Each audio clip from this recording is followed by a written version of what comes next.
Programa Fora da Curva. Jornalismo, crítica e diversidade. Bom dia, ouvinte da Rádio Universitária. Eu sou Maria Eduarda Rocha, jornalista e professora de Sociologia da UFPE. São 11h30 desta quinta-feira, 26 de abril de 2018. E está começando agora mais uma edição do Fora da Curva, que vai ser reprisado hoje às 9 da noite pela nossa rádio pública. Nosso programa também é transmitido ao vivo pela nossa página no Facebook e pelas páginas 99 Universitária e Marco Zero Conteúdo. Compartilhe com os amigos e ajude a levar informação crítica e de qualidade para mais gente. Você pode participar enviando perguntas e comentários pelas redes sociais. O clima no Brasil hoje parece fim de campeonato, com torcidas adversárias e inflamadas no jogo político. De um lado do campo estão as forças políticas de direita que defendem o golpe parlamentar e os interesses do empresariado, dos bancos e das empresas estrangeiras. De outro, estão as forças de esquerda, que denunciam o golpe e se posicionam na defesa dos direitos dos trabalhadores e de um país que priorize investimentos sociais. Desde a prisão de Lula, os ânimos ficaram ainda mais acirrados, mas as disputas ideológicas vão muito além do ex-presidente do PT. O país aproxima-se de uma eleição presidencial com enfrentamentos cada vez mais duros entre os chamados coxinhas e os mortadelas. Nesse cenário, é importante a gente entender melhor por que o Brasil está tão dividido e este é o tema do Fora da Curva de hoje. Para conversar sobre isso, nós convidamos Carmen Silva, integrante do SOS Corpo, o Instituto Feminista para a Democracia. Bom dia, Carmen, seja bem-vinda. Bom dia, Maria Eduarda. Bom dia para todo mundo que curte o Fora da Curva. Também convidamos Ana Elizabeth Mota, professora de Serviço Social da Universidade Federal de Pernambuco. Bom dia, Elizabeth, também seja muito bem-vinda. Bom dia, Eduarda. Bom dia a todos que nos escutam. É um prazer estar aqui discutindo com vocês. E antes de começar a conversa com nossos convidados, nós temos 2 convites para você. O primeiro deles é para você participar da nossa enquete no Instagram. A pergunta tem tudo a ver com o que vamos discutir hoje. Você acha que existe preconceito contra os pobres no Brasil? No final do programa, a gente comenta o resultado. O segundo convite é para você participar de uma campanha que lançamos esta semana. Qual jornalismo que você quer? A gente quer saber. Basta fazer um vídeo curtinho, de mais ou menos 30 segundos, e enviar para a nossa rede, para a nossa página no Facebook. As melhores respostas serão exibidas nas nossas redes sociais. E o nosso jornalismo aqui você já sabe como é. Ele é crítico, posicionado e honesto. E é com esse espírito que a gente começa a entrevista de hoje, perguntando às nossas convidadas por que o Brasil está tão dividido. Carmen. O Brasil está e sempre esteve, né? A gente, desde que aqui chegaram os portugueses, já vivemos uma divisão muito, muito consistente de classe, uma divisão de raça, de etnia, uma divisão de gênero. Quer dizer, a gente tem um conjunto de divisões. Agora, tudo está parecendo bem pior, porque nós estamos vivendo uma polarização muito grande, que não é só no Brasil, é no mundo, que eu acho que tem a ver com esse momento do capitalismo que a gente está vivendo, que é o momento em que o capitalismo está se reorganizando para extrair ao máximo possível a ampliação das suas riquezas, da riqueza daquele 1% que está em cima, né, de todos os recursos naturais e das pessoas, e por isso inventou os golpes que estão acontecendo em todos os países. E aqui na América Latina a gente está vendo isso com muita força. A gente está vendo também uma crise na Europa muito forte, com a chamada crise da migração. E, lógico, no Brasil, com esse golpe que se articula internacionalmente, mas que acontece aqui, a gente tem uma polarização que cresce a cada dia, como você disse, né? Os coxinhas, os chamados coxinhas e os chamados mortadelas, na verdade, é o confronto entre o posicionamento de ultradireita e um posicionamento de esquerda ou até de centro-esquerda que tem tido requintes de confronto muito grande e que estão beirando a violência fascista, como a gente já viu acontecer e, bom, está vendo na sequência, né, dos acontecimentos dessa conjuntura. E você, Ana? Pois é, eu concordo com o que Carmen falou e acho o seguinte, quer dizer, essa polarização, ela tanto é uma polarização de classe, mas ela é também uma polarização política, e política partidária entre esquerdas, tendências de esquerda e a direita. Eu ontem li uma entrevista de Mujica e ele dizia o seguinte, quer dizer, a esquerda ela se divide por tendências táticas e estratégicas. A direita se junta e tem unidade por conta de seus interesses. É evidente que subjacente ou por trás disso tudo está uma profunda desigualdade social, né? O Brasil é um dos países mais desiguais do mundo e, além disso, acho que a gente tem também que fazer essa referência. Nós temos a mediação, no meio disso está o golpe, está o impeachment de Dilma, está a prisão de Lula e também o assassinato de Marielle e Anderson, que são fatos mais emergentes e que tornaram isso ainda mais profundo. Mas eu creio, nós que vivemos na academia, mas basta ler um jornal por dia, desde 2013, com as jornadas de 2013, que a gente começa a assistir com muita clareza as tendências que agora se tornam efetivas, né? Eu penso que o grande projeto da burguesia brasileira está em curso, né? Eles não querem ser apenas dominantes economicamente, eles querem ter a direção, eles têm um projeto de nação e eles precisam dar andamento a isso. Não é outro o dilema das eleições, penso eu. Pois é, na fala de vocês transparece, então, ao menos duas divisões. De um lado, a divisão ricos e pobres. De outro lado, a divisão esquerda-direita. Como é que essas duas coisas se articulam, Carmen? Em que medida elas podem ser diferenciadas? Então, eu queria aproveitar para discordar com muito carinho do Mujica. Porque é verdade que a esquerda se divide, né? Mas a direita também se divide. A direita não está tão unida. Para nossa sorte, para quem está num posicionamento de esquerda. Por que eu quero dizer isso? E acho que isso tem a ver com essa tua pergunta, Maria Eduarda.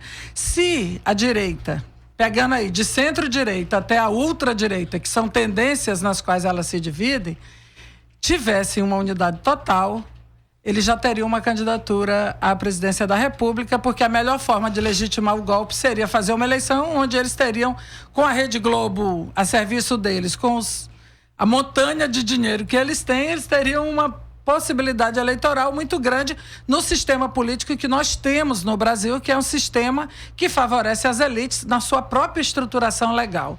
Então, se assim fosse, mas eles se dividem. Então, é aí que a gente também pode explorar essas divisões, que é claro que o 1% mais rico, mas também aqueles que se beneficiam com a entrega do Brasil ao capital estrangeiro, aqueles que se beneficiam com tudo que está acontecendo em termos de regressão de direitos, de liberação das terras indígenas, de liberação das terras quilombolas, todas as políticas, né, que o governo golpista tem feito, óbvio que eles estão unidos em torno de qual é a missão do golpe, que é a ultraliberalização da economia. Isso os unifica. Mas politicamente eles não estão completamente unificados. Porque se assim fosse, eles apresentariam uma candidatura para legitimar o golpe. Mas eles estão com dificuldade, razão pela qual eles precisam tirar o principal adversário do pleito, né? Então, razão pela qual eles também se unificam em torno da prisão de Lula. Enquanto isso, eles vão providenciando, mas não é tão seguro, né? É uma areia movediça também, onde está a direita. Tem essas diferenças. Obviamente, da esquerda também não tem unidade alguma, mas tem uma forte resistência ao golpe, uma denúncia do caráter do golpe e uma mobilização de forças que pode gerar perspectivas mais unificadas, pelo menos no segundo turno das eleições, caso ocorram. Sim. Pois é, né? A gente ultimamente tem que fazer essa ressalva, né? Infelizmente. Talvez a única brecha nesse sistema político viciado que nós temos, né? Carmen falou aí do sistema político que já favorece de saída esses interesses empresariais, do mercado financeiro, do agronegócio, com financiamento privado de campanha, tudo isso. Mesmo assim, a esquerda conseguiu emplacar um governo, um ciclo, né, na presidência da República. E agora parece que é esse o problema, né? Eles não estão querendo nem fazer essa mínima concessão. Mesmo que, para fazer a crítica que o ciclo do PT no poder, eu acho que merece, na minha opinião, mesmo que o petismo e o lulismo, principalmente, tenha se baseado numa forma de barganha, do ganha-ganha, né? Estendia as mãos para os mais pobres, mas também não deixava de prover os mais ricos, né? Pelo contrário, as grandes fortunas cresceram no Brasil nesse momento, o mercado financeiro foi muito bem. Então, me parece que a gente está vivendo hoje um momento de ruptura em relação ao que foi esse ciclo, né? Um ciclo que foi baseado nessa concessão, nesse arranjo, nessa combinação de interesses orquestrados pela figura carismática de Lula. E agora a gente ingressa numa fase de um conflito mais aberto, né? Agora, eu continuo querendo explorar mais essa questão. Como é que essa clivagem entre esquerda e direita se combina com a oposição entre pobres e ricos? Bom, eu acho que, em primeiro lugar, quando eu me referi à questão da direita e da esquerda, eu estou falando em macro tendências. Eu não estou falando nas análises das tendências presentes na esquerda, em macro tendências. Eu acho que, de fato, a direita tem um projeto, embora tenham táticas e estratégias definidas. Sim, inclusive, Elizabeth, se você me permite lhe interromper, inclusive percebeu mais rápido o fim desse ciclo, né? Pois é, isso é que eu tanto que chegamos a esse ponto. Isso que eu queria colocar. Quer dizer, eu acho que a sua pergunta leva a gente a fazer uma pequena digressão, né? Na verdade, o que foi o ciclo petista, né? A gente já tem uma tradição de que eleições no Brasil, vivemos numa democracia burguesa, representativa, as eleições são sempre uma forma de superar os conflitos imediatos, as cisões imediatas. Se a gente foi isso desde a Nova República, passando por Fernando Henrique, pelos sociólogos, né, e etc. Ô, Ana, não lembra isso pra gente não, que a gente fica aqui meio envergonhado. O Príncipe ontem fez uma entrevista terrível na Rede Globo. Bom, mas o que é que eu quero colocar isso? Não vamos esquecer a Carta aos Brasileiros de Lula. Não vamos esquecer... De 2002, né? De 2002, que foi o que afiançou, né, essa sua vitória eleitoral com o apoio de parte da pequena burguesia e de parte da burguesia. O governo de Lula foi um governo de conciliação, né? Um governo que teve dimensões reformistas, mas que teve uma questão muito paradoxal. O direito à habitação foi mediado pelo crescimento das construtoras. O direito à transferência de renda, o Bolsa Família, foi mediado pelo cartão, que o banco cobra uma taxa de administração. Eu não estou dizendo que não houveram conquistas e conquistas importantes, mas essas conquistas não representaram nenhuma ruptura com a desigualdade. Elas tiveram um papel muito importante na administração, na redução da pobreza, na redução da miséria, porque tudo isso veio em cima de um pacote chamado neodesenvolvimentismo, com todos os PACs, além do reajuste do salário mínimo e etc. e tal. Alguns analistas, e eu me incluo nisso, por isso que eu retomo 2013, a burguesia disse o seguinte: se não é para ter paz social, eu resolvo. Enquanto tiver paz social, estamos juntos. Não tem mais paz social, o povo está na rua, então vamos fazer isso com as nossas próprias mãos. E eu acho que a esquerda, de certa maneira, subestimou o significado de 2013 por ser um movimento espontâneo, etc. e tal. Mas estou me referindo a isso para poder situar a sua pergunta. A questão da radicalização, direita e esquerda, e pobreza e desigualdade. É evidente que não há uma relação direta, não há nenhuma química da fome. Quanto mais pobre, mais revolucionário. Isso não é verdade. Muito infelizmente, né? Infelizmente, isso não é verdade. Nós temos segmento das classes populares que são conservadoras. E nós temos segmentos da pequena burguesia que dão direção, que estão militando, que vão participar desse processo.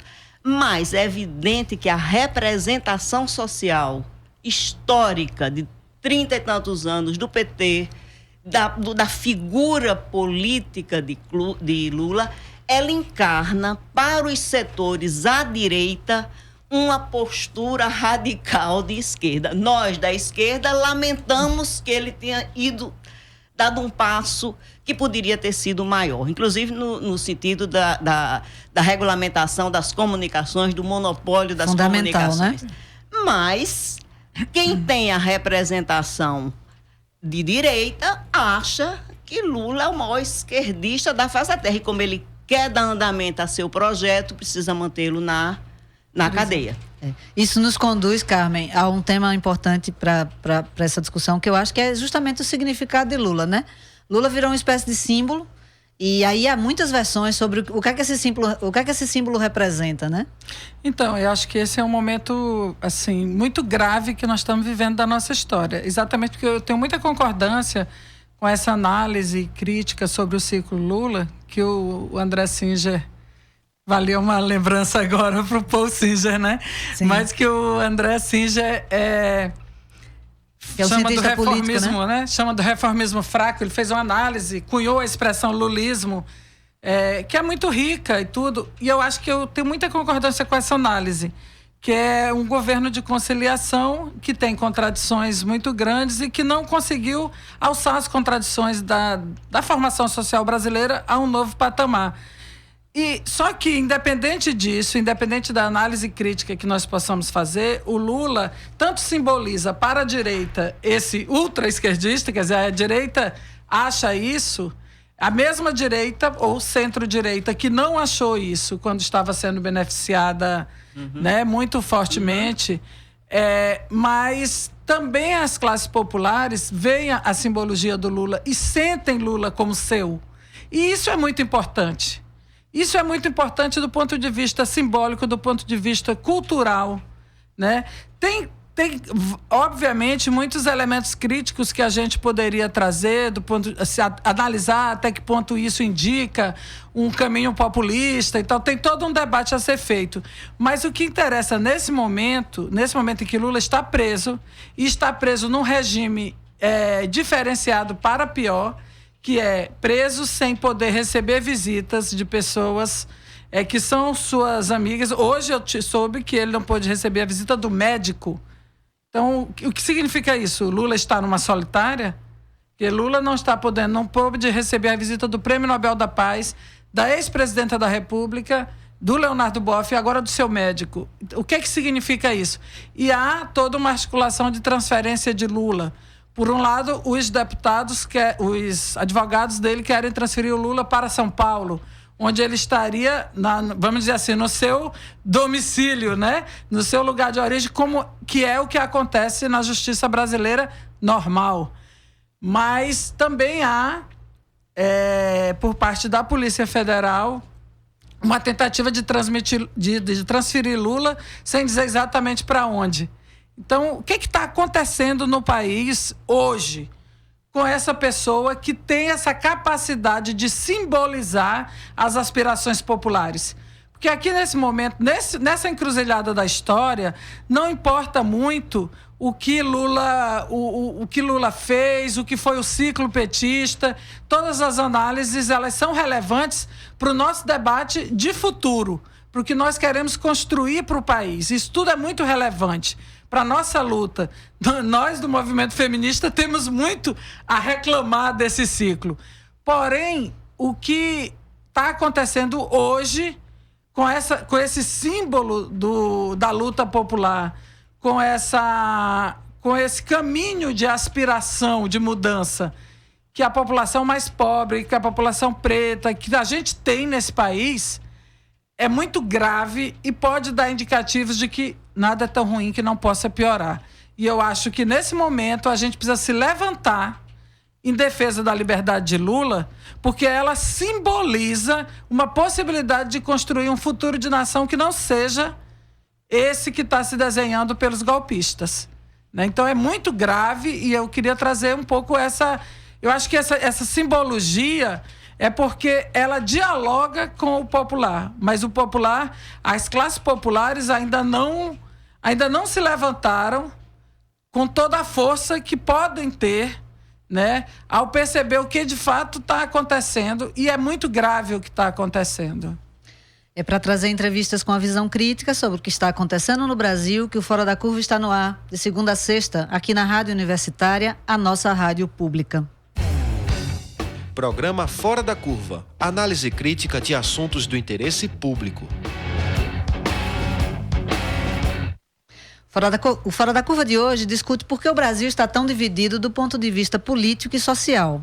Para você que sintonizou agora, nós estamos aqui no estúdio com Carmen Silva, integrante do SOS Corpo, e Ana Elizabeth Mota, professora de Serviço Social da Universidade Federal de Pernambuco. Ana, eu queria retomar esse ponto de Carmen, que eu acho que ele é muito importante, porque eu acho que quando você fala de junho de 2013, você está se referindo talvez, apontando ali naquele momento, de certa maneira, o declínio do lulismo, né? A gente sabe que André Singer inventou essa expressão para designar esse governo de arranjo, de composição, de negociação de vários interesses distintos em torno da figura carismática de Lula. Mas ele também aponta, nessa mesma análise, que em 2006 havia sido uma mudança de ciclo também. Quer dizer, o lulismo emerge em 2006, no momento em que o voto de Lula deixa de ser um voto preferencialmente das classes médias, escolarizadas, mais afeitas inclusive a uma certa militância de esquerda, e passa a ser um voto popular, um voto principalmente dos segmentos da população que estão bem abaixo na pirâmide social, né? Abaixo da linha da pobreza e abaixo da linha de indigência. Ele usa a expressão da ciência política, que é realinhamento eleitoral, né?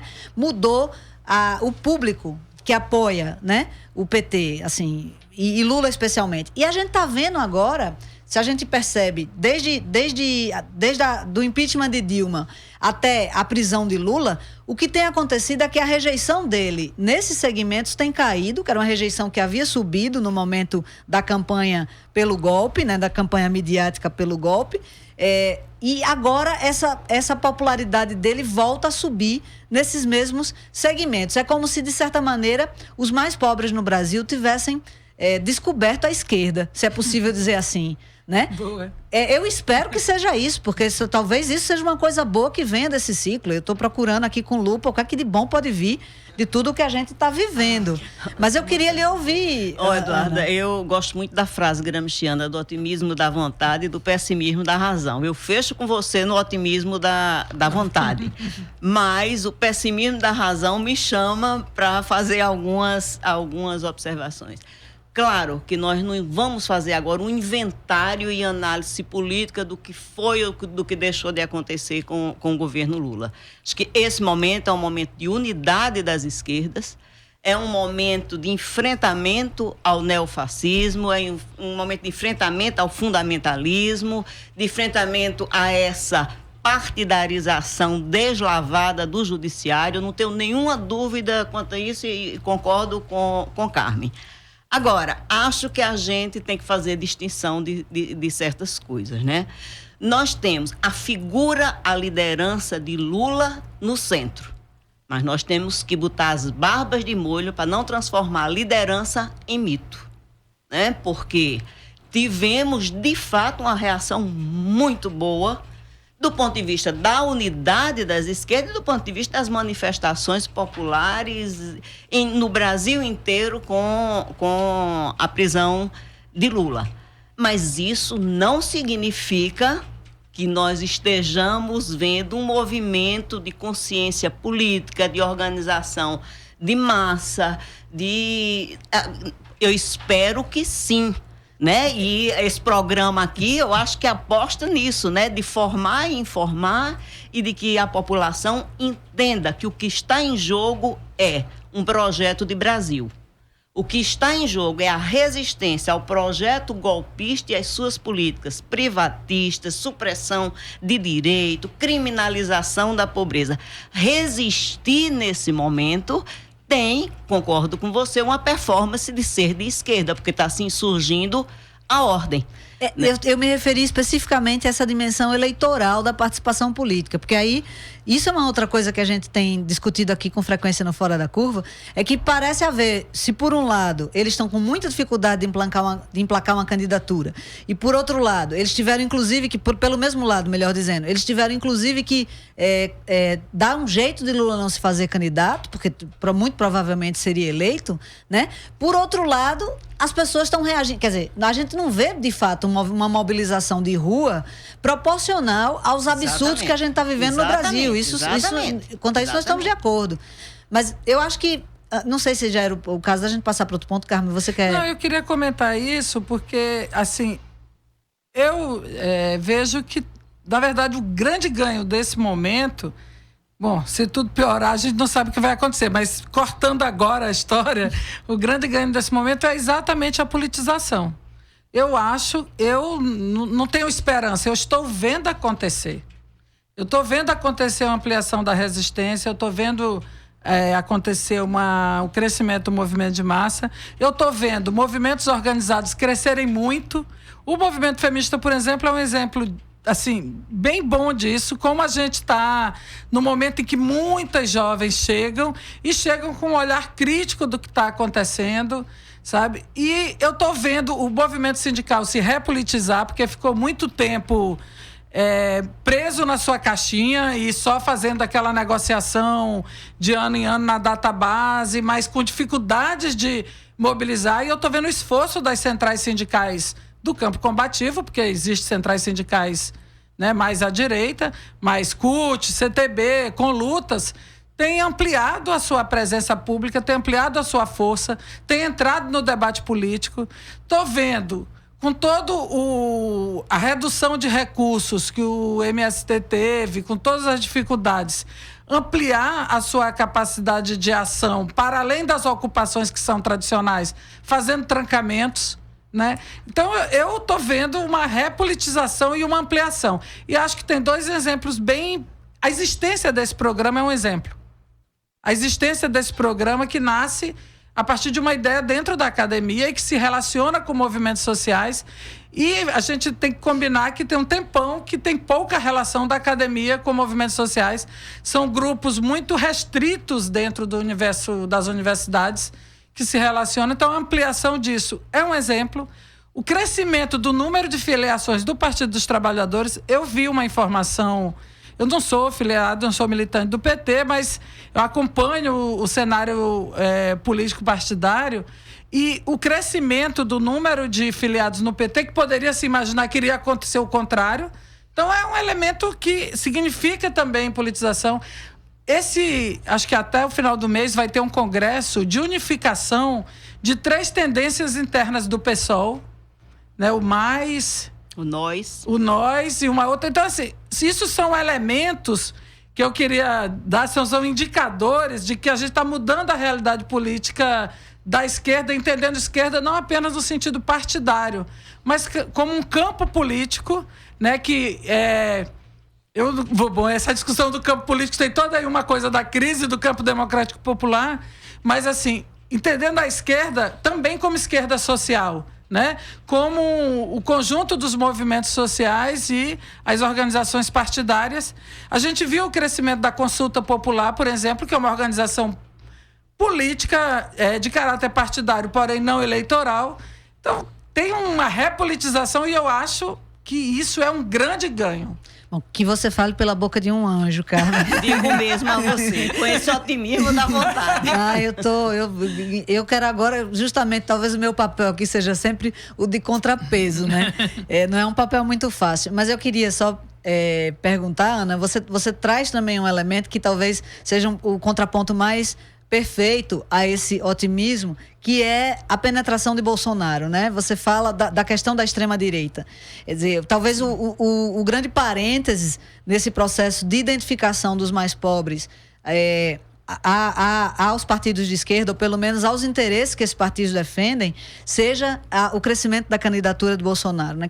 Essa polarização que a gente começou falando em divisão aqui, essa polarização que já foi uma polarização entre o PT e o PSDB, não que eu esteja com saudade do PSDB, muito pelo contrário, mas essa polarização tem sido substituída cada vez mais por vamos dizer assim, a figura do antilulismo hoje é cada vez mais identificada a Bolsonaro, né? Como é que você pode enxergar isso? Veja, eu não tenho um maior aprofundamento, né, sobre as tendências, inclusive eleitorais, levando em conta a popularidade de Bolsonaro. Mas eu acho o seguinte, também até um vício acadêmico, né? Nós estamos assistindo no Brasil e no mundo as tendências conservadoras, as tendências protofascistas que estão se ampliando.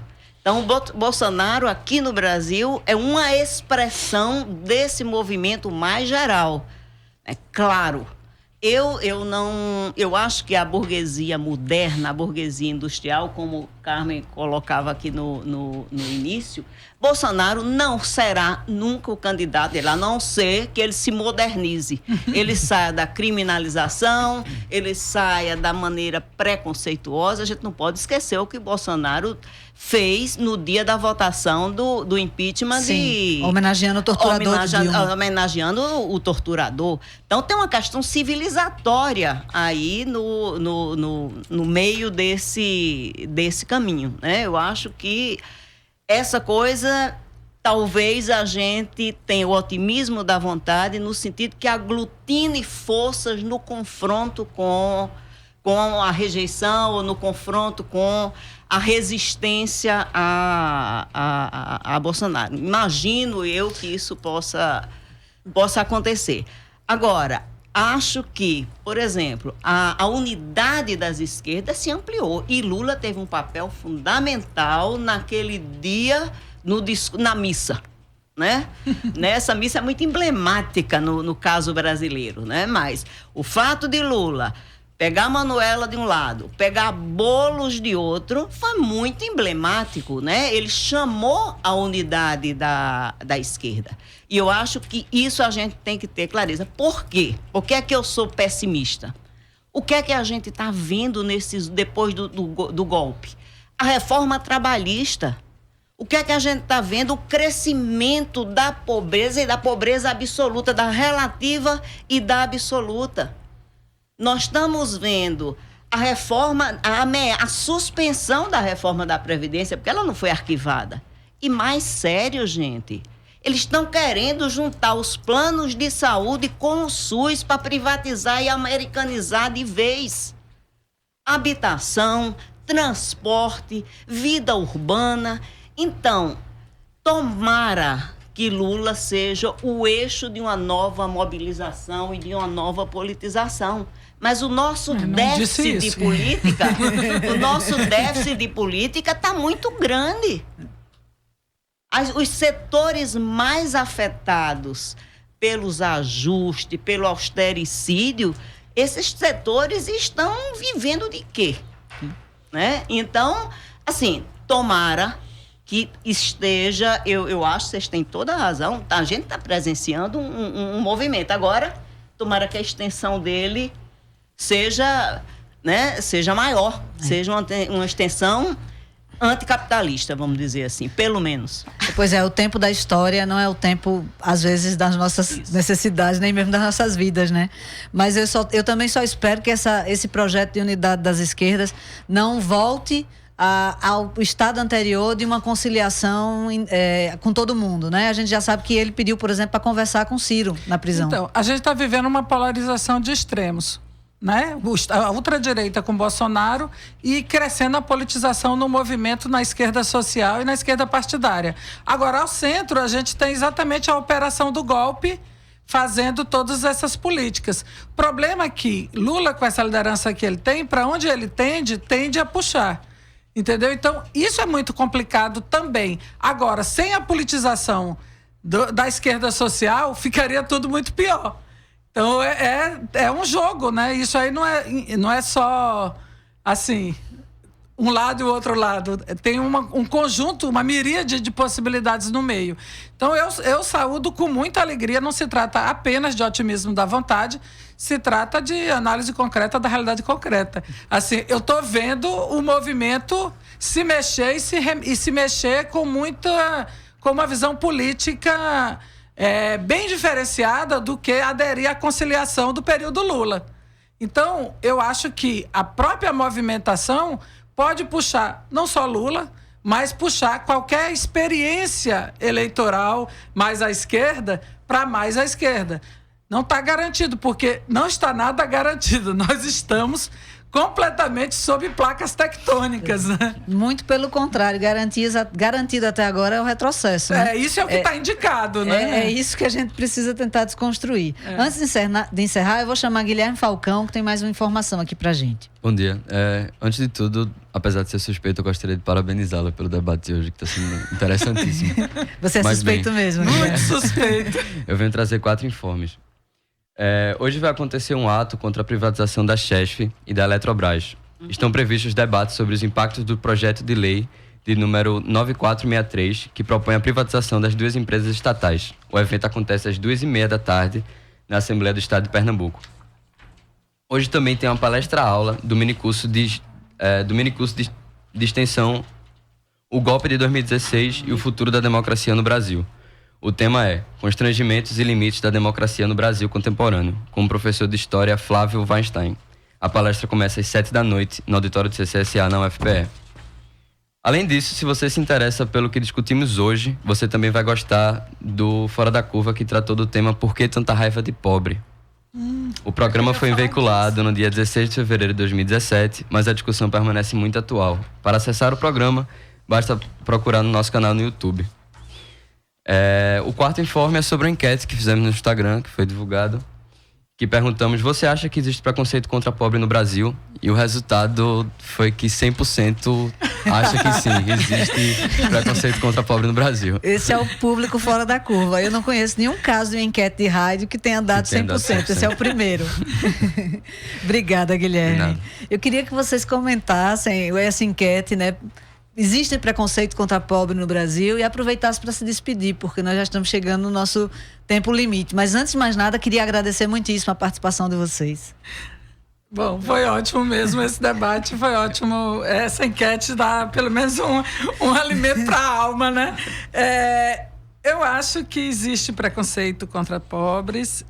Aí tem uma coisa que até estava no teu roteiro, que era: o ódio é contra o pobre ou contra a possibilidade do pobre deixar de ser pobre? Eu acho que é exatamente isso. O ódio não é contra pobre. Pelo contrário, as pessoas ricas tratam muito bem, dão roupinha no Natal, né? São agradáveis, chamam de... A pessoa é cria da casa, empregada doméstica, tal. Então, essa fachada de amizade, essa fachada amorosa, afetuosa que tem a burguesia e as classes médias brasileiras contra pobre, desde que... Quer dizer, o que a classe média não gosta mesmo é de pobre revoltado. Entendeu? E isso que é mais assim, que faz a gente ficar mais revoltado ainda, porque é só disso. Pobre que aceita, tá de boa. Mas pobre revoltado, pobre que se rebela, pobre que se levanta, pobre que pode acender a alguma coisa, mas não porque o patrão deu, ou não porque ele é trabalhador, mas simplesmente porque ele é revoltado e porque ele luta. Esse é o pobre que a classe média brasileira e a burguesia, então, tem ódio mortal. Bom, gente, foi ótimo de novo estar nesse programa e vamos lá para frente, lutando. Eu acho sim. Eu acho que existe preconceito de classe, preconceito de pobre, preconceito de raça, preconceito de gênero. Acho que a sociedade brasileira, tendencialmente, ela é conservadora e preconceituosa. Eu não tenho muitas dúvidas e concordo inteiramente. O preconceito se expressa como? Eu acabei de ler, quando cheguei aqui, a Folha de Pernambuco, dizendo que no polo, no novo shopping em Olinda, teve uma ameaça de rolezinho. Ora, ameaça de rolezinho foram 20 jovens, provavelmente pretos e pardos, que saíram da escola e entraram lá, acionaram a polícia e deixaram todos em paz, né, porque achavam que era um arrastão. Então, branco junto deve ser carnaval. Preto junto é ameaça de rolezinho. Então, é evidente que existe. Né? Não existe coisa pior do que você ver determinadas... Não quero ser preconceituosa com as louras. Determinadas mulheres e determinados homens, o quanto se arrepiam com os voos noturnos, porque gente que leva roupa em saco, em pacote e tal, tá dentro do avião, né? Então, assim, isso aqui virou rodoviário, isso aqui virou... São formas muito sutis e tal. Eu acho que a gente deve fazer aqui um outro programa entre o pobre que se rebela e o assistido. Porque eu tenho muito o que dizer sobre assistência social e pobreza. Porque eu acho que a assistência não gera politização, gera dependência. Tomara que a gente não tenha um país de assistidos, e sim de pessoas com direitos. E o meu medo é que essa assistência ganhe de novo um protagonismo maior do que os direitos. Tipo Rosane Collor, presidente da LBV, não é? Isso. Ou coisas do gênero, né? Tipo achar que a solução do Brasil é Bolsa Família. No caso, mais coisas da classe. Olha, obrigadíssima, adorei o programa. Nós também gostamos muito, Ana. Antes de encerrar, eu convido você novamente a participar da campanha que lançamos esta semana. Qual o jornalismo que você quer? Responda fazendo um vídeo curtinho, de mais ou menos 30 segundos, e enviando para a nossa página no Facebook. As melhores respostas serão exibidas depois das nossas redes sociais. A gente fica por aqui. Se você acompanhou o programa de hoje pelo Facebook e gostou, compartilhe e comente com os amigos. Nós também estamos no Twitter, no YouTube e no Instagram. Basta procurar por programa Fora da Curva. Amanhã você fica com a apresentação de Bruno Nogueira, que recebe a pesquisadora Juliana Borges para conversar sobre o tema do livro que ela lançou esta semana em Recife, O que é encarceramento em massa. Fora da Curva de hoje teve a produção de Ivana Fechini, com a colaboração de Guilherme Falcão, que também ficou nas redes sociais com Ana Sofia e Débora Rodrigues. Os trabalhos técnicos foram de Marco Antônio. Esta foi a edição do dia 26 de abril de 2018, que vai ser retransmitida hoje às 9 horas pela nossa rádio pública. Continue com Fora da Curva nas redes sociais, porque a gente disponibiliza lá mais informações sobre o tema de hoje e também divulga outras notícias que você não vê por aí. Até a próxima.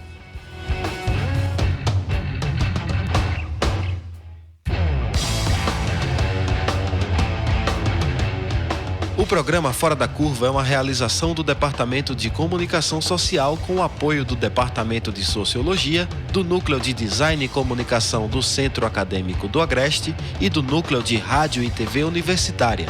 Parceria com o Marco Zero Conteúdo, Centro de Cultura Luiz Freire, Centro das Mulheres do Cabo, Centro Sabiá e Terral Coletivo de Comunicação. Esse programa fica disponível nas nossas redes sociais, na nossa página do Facebook, no canal do YouTube e no Mixcloud. A música tema do nosso programa foi composta pela banda Diablo Motor.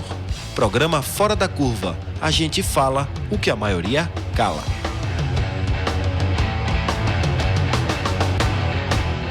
12 horas e 13 minutos.